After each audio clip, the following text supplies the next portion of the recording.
Hello everybody, it's lovely to see you. Welcome from Sara at Sculpt Happy Studio.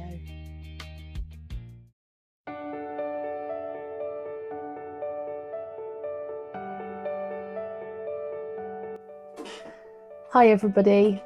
So around a month ago I said in my early YouTube videos that I would like to share the whole process from start to finish of one of my pieces. And at the time I was looking at a piece that was going to depict a blue tip inspired by one of my son's beautiful bird photographs. And then I was going to look at creating something with some florals. And I did two tutorial based videos dedicated to making polymer clay daffodils and polymer clay snowdrops. So it's taken kind of over around about 4 to 5 weeks from start to finish to get the piece completely done, but I'm pleased to say we are there.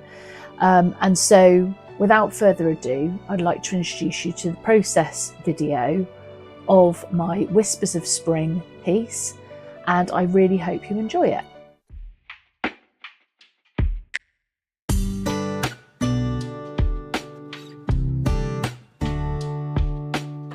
So this is the stage I got to before, with the watercolour background complete, the grout sticks joining the 3 sections together. I'd sculpted the branch and begun the bird. I wanted to bring out the texture on the surface of the background.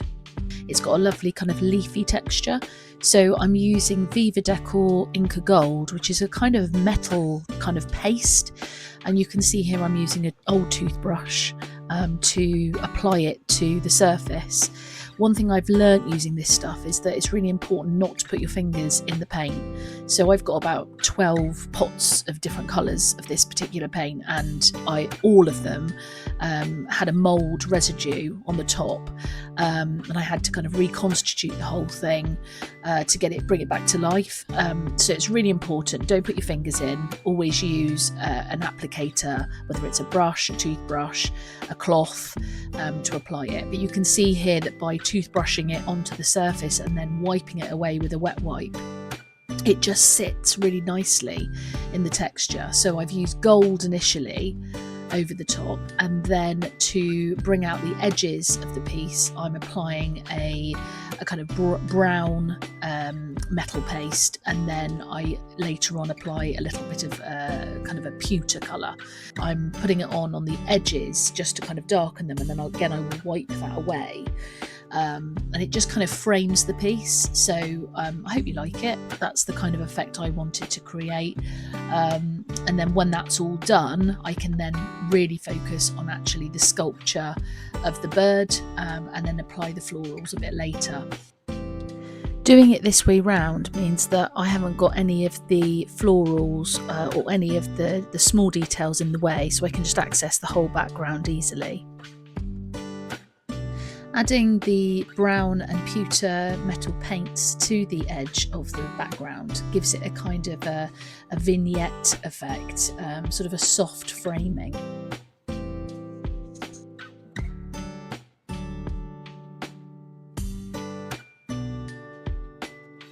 Here's the colour palette for the blue tip.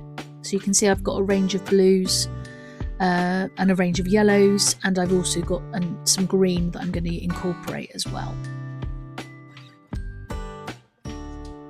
And I'm going to begin with my mid yellow. It's kind of got a green tinge to it, and I'm going to condition the clay first, and then I'm going to pull very small parts and roll it into little tiny balls, and then I apply those little balls almost like individual feathers to the surface of the baked clay layer that I'd already placed on my armature. I build up each of these little tiny elements in layers so they overlap one another. Then I start to use the soft silicone shaper, and I use this so that I can blend the edges of the tiny pieces that I'm applying, and I don't want the pieces to be completely smooth. I want there to still be texture, but I want to kind of merge them together a little bit more. Now you can watch this sped up as I add more colours and build up the layers.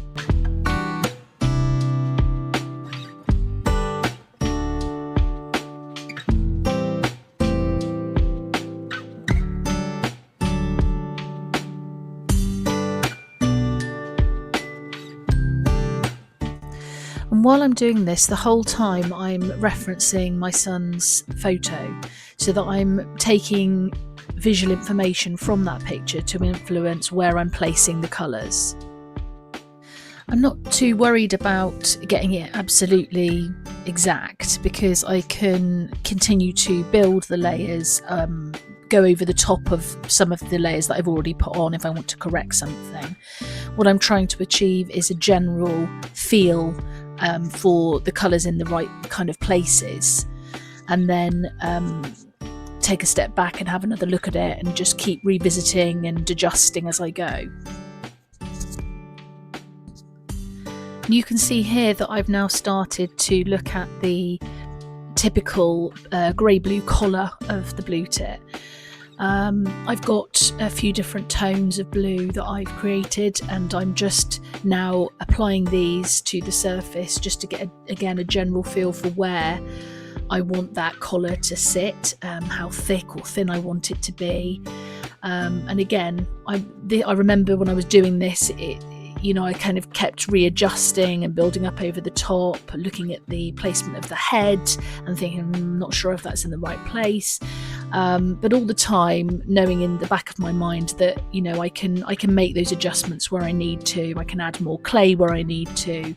So I just needed to apply this as almost like an initial layer to see if I was getting the kind of general feel for the bird, the general look that I wanted.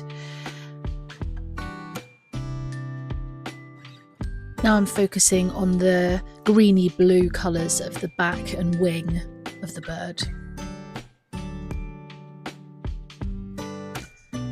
I'm fairly happy with the progress I'm making. I feel like it's looking more or less what I'm aiming for.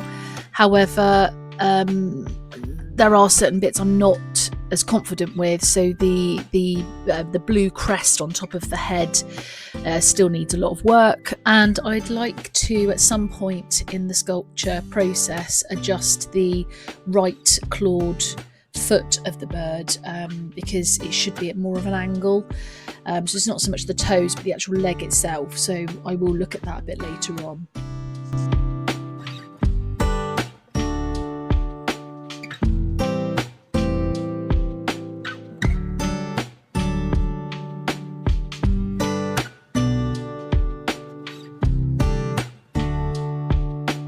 So now I'm concentrating on the head and that really distinctive, beautiful, bluey black stripe that runs across the face of the blue tit, through the eye and towards the bill. I want to make the face, specifically the cheeks, a little bit fluffier, and so I'm putting a few more tiny balls of white clay and adding a little texture using my rubber shaper.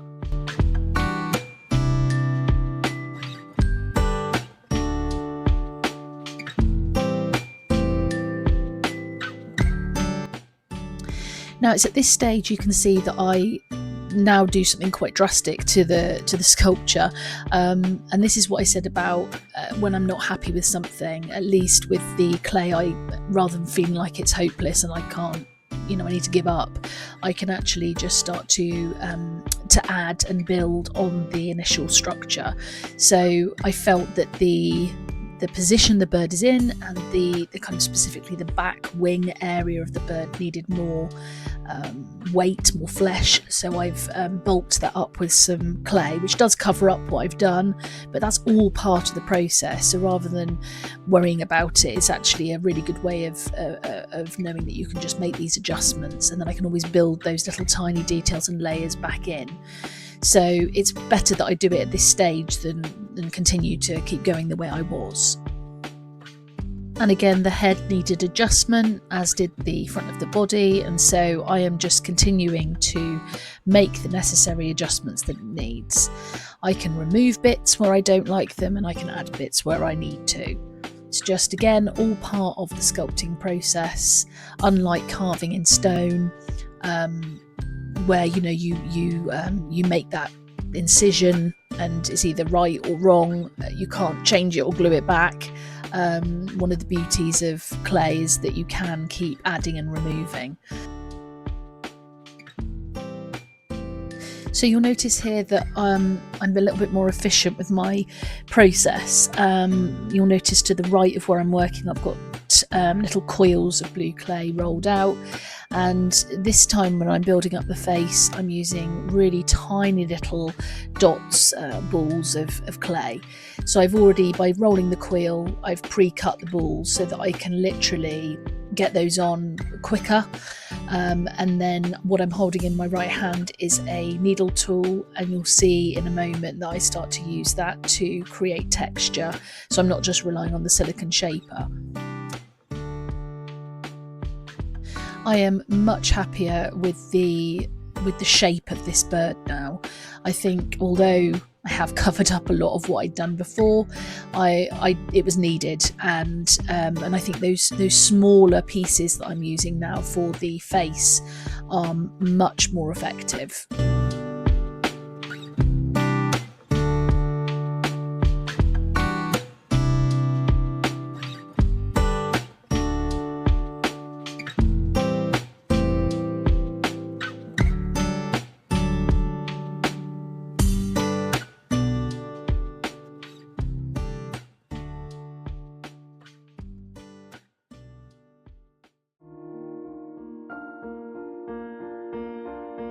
Okay, so now we are going to look at the beak area, and you'll see that I've made an opening in the front of the face, quite a large one, and then I've used some like a grey silvery kind of coloured clay that I've mixed, and I formed the beak, and I literally placed that into that opening. That's obviously really only the initial stage, because although I'm quite happy with the beak shape, I need to now make it more integral to the face rather than just an addition. I want the kind of the white fur around it to look like it's just sort of sitting and cushioning the beak. So there's still quite a lot of work to do, and obviously other facial features like the eye and things need to be added a little bit later. And now I'm going to focus on building back up those layers, building back up that texture. So as you can see on the right there, I've got loads of little tiny balls, all pre-made, and I'm just working much more efficiently now to get that detail back in.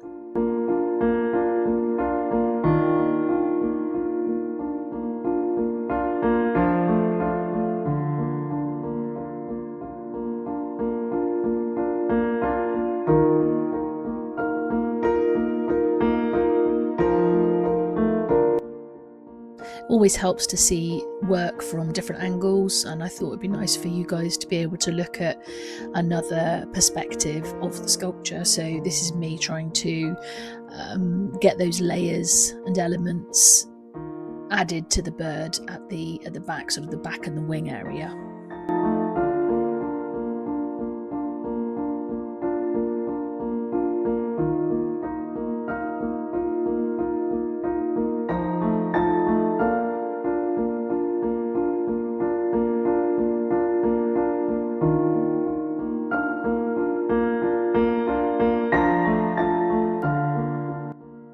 Now you can see that the sort of the patience and work is sort of starting to pay off, that the shape is just so much better of the overall sculpture, and also building back up those little tiny pieces and building up those layers is really helping to give the bird lots of texture.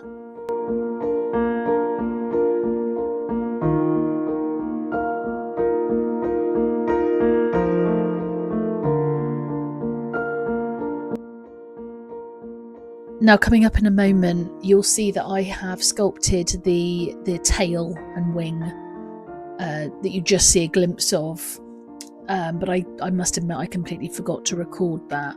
I just got a bit lost in the sculpting process. But here he is so far.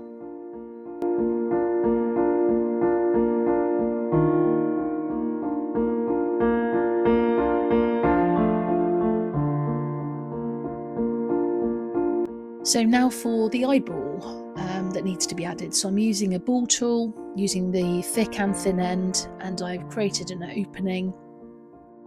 And into that opening, I'm going to apply a rolled small ball of black clay. Before I put the eyeball into the socket, I want to lighten the area. So I'm using a small piece of pearlescent clay, just a kind of white pearlescent, and then using the ball tool, both ends again, to thin that out so that it completely coats that inside opening. And then into that, I'll place the actual black eyeball. Place it in just temporarily to see if it's about the right size, and make the necessary adjustments. I might take a little bit off, I think it's too big, and then just keep playing with that and also the shape of it to ensure that it's the right fit and works with the face of the bird. And now I'm really looking at using the needle tool to create a delicate texture. So I'm just using it to really feather those little bits of clay.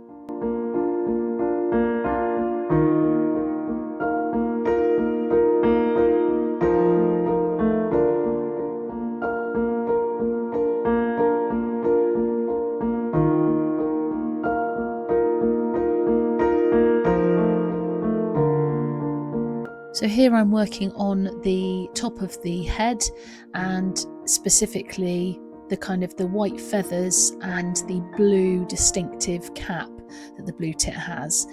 And I'm using the needle tool to sort of merge that white and blue together, but also create that feathered effect.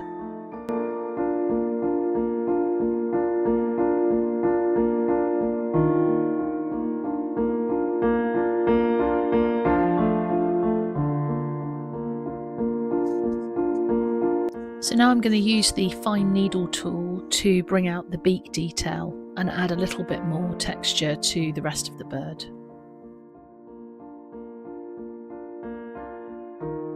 A few tiny feathered lines around the eye.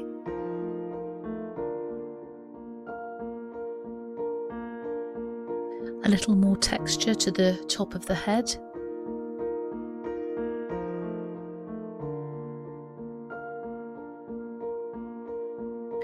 And with a few small tweaks to the front, I think we're almost there. And onto the florals. So we're going back to the daffodils and snowdrops that I made about a month ago, and now using these to amalgamate them into the piece. And so you'll see here I'm snipping where I need to, so I've got them the right height, and just playing with the composition, using the clay adhesive to attach them to the background.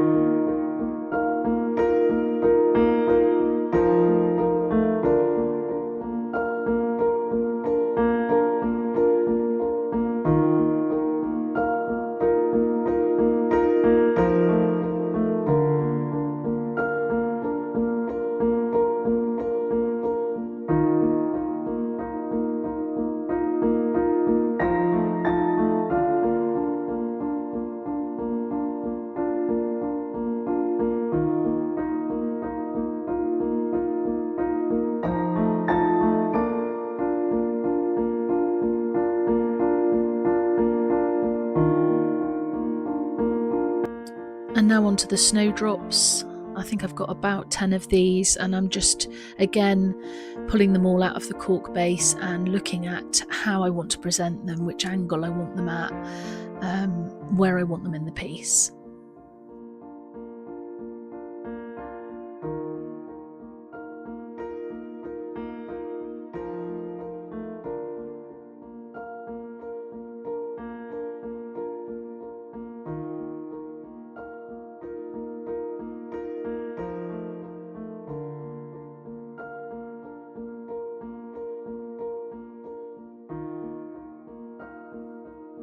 An important part of my bird sculptures is what has inspired them, and whilst my son's photography is crucial, they also are inspired by what I'm feeling.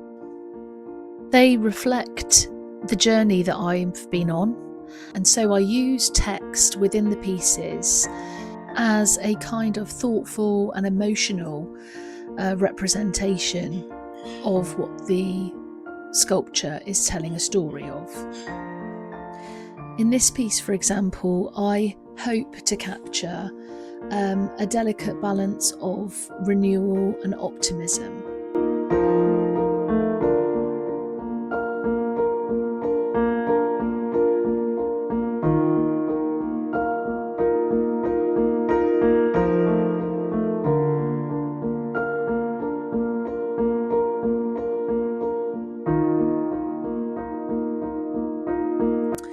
I'm going to use here some black acrylic paint and apply that to the text and other elements of the piece. This is called an antiquing technique, and it really brings out the detail, whether it's lettering, texture. It gives the piece more depth and dimension.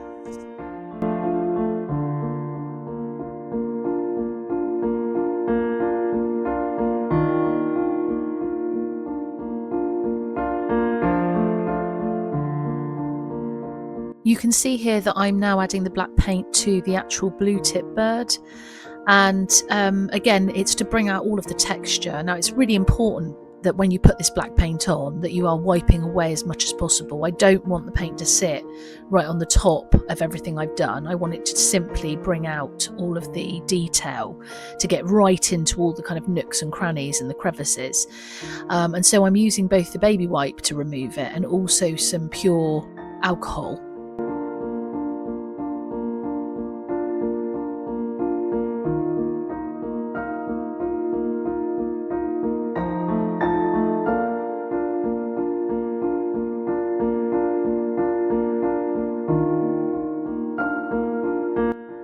Now, in addition to the lettering, I also apply the black paint to the daffodils, which initially I like, and then I find that it's really difficult to get the black paint out of the detail. And what I find is that it's just too much. So I do make some corrections later on, which sadly I don't have filmed. What I did is I initially started with the black paint, wiped it away, then used a cotton bud and some alcohol to help remove more of the paint. And I became quite frustrated with that because it just ended up too dark and didn't really have the effect I wanted. So then I used liquid clay mixed with some yellow acrylic paint, which once I got the right tone worked really well as a layer on top of the petals. I'm really watering down the black acrylic here and using lots of pure alcohol to wipe away the surface of it. And I'm pleased with how it's picking things up, but I am concerned about whether it's just too dark. So I do seek the opinion of friends and family just to kind of get their take on it. But I think I already know that where I'm struggling to get some of it off, I've maybe taken it a bit too far and it's not quite right. So I know already that what I'm going to be doing is overlaying the piece with some additional layers of clay.